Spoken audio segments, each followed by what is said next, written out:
Alright everyone, I wanted to make this video because over the last 24, 36 hours, there's been a lot of news coming out about Steven Crowder and the interactions he's had with his wife, his divorce, and a bunch of other news.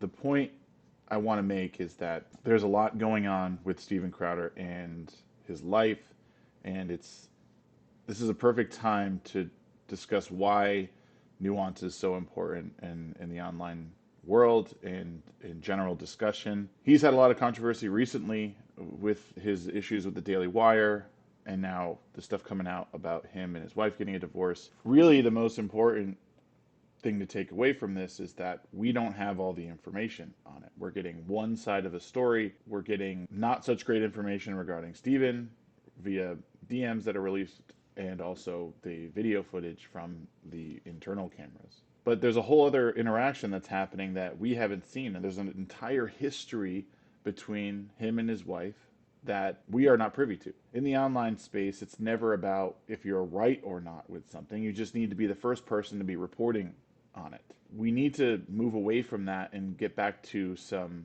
integrity in whatever you want to call this, journalism, reporting, commentary, whatever. There still needs to be some integrity involved with it and understanding that years of interaction between people cannot be boiled down to one single action that happened that's been released to the online community. We don't know how Steven's wife treated him.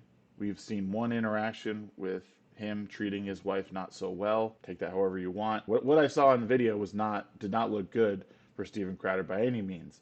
But we don't know about the events leading up to that. We don't know how she's treated him in the past. Is there a reason that he acts the way he does? Again, bringing nuance to this, waiting for more information to be brought out, or ignoring it entirely because we will never know what has happened over the course of their relationship. The other reason that this is a good lesson, something that we need to learn from this situation, is that leaning too hard into your opinions can lead to some problematic results. As most people know, Steven Crowder is a pretty big conservative commentator. While his messaging may be a bit harsh at times, there is something to be learned from them.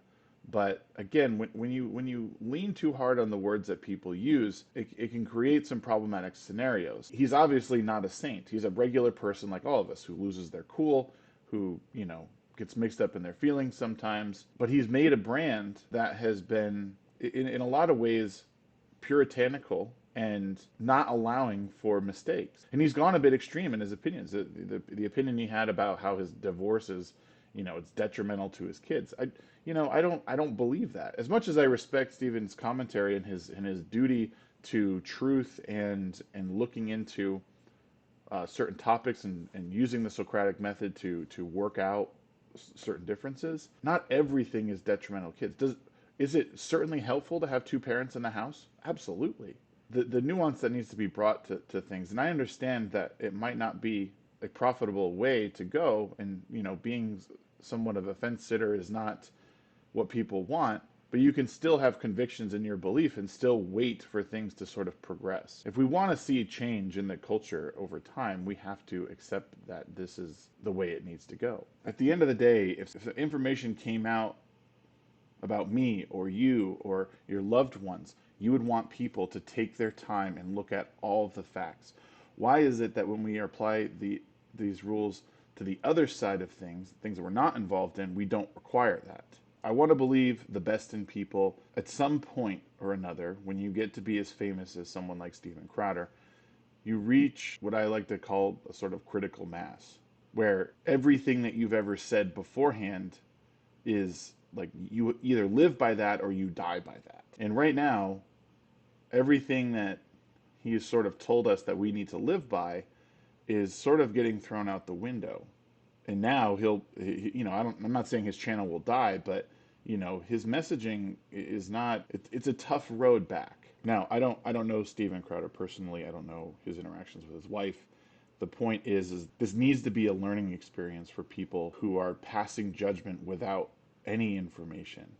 And it doesn't matter. It doesn't matter if you're on the left or the right. Whatever the issue is, we always need more information. Nuance is not a bad thing. Waiting for all the facts to come out is not a bad thing. Our brains have become rotten from the inside because we've been told that so many factors need to be given immediately. Race, gender, whatever.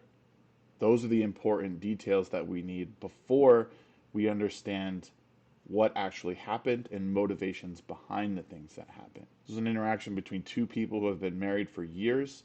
It's unfortunate that it's come to this. It's unfortunate that it's been made public, but it's our duty as good citizens to wait until all the details have been revealed before we can truly pass judgment on what's happened, because we become more informed and better people for it because we've waited, because that is the same courtesy that we would want to be offered. That's it.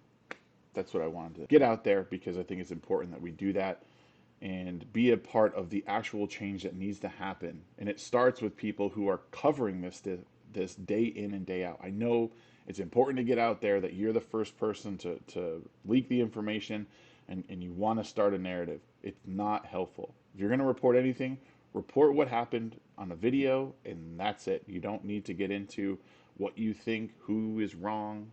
We don't know. Anyways, thank you so much for watching this video. I appreciate you guys checking in on my content. We are here in fabulous Las Vegas finishing up the Friday Night Tights Vegas meetup. Thank you guys. We'll see you again next time.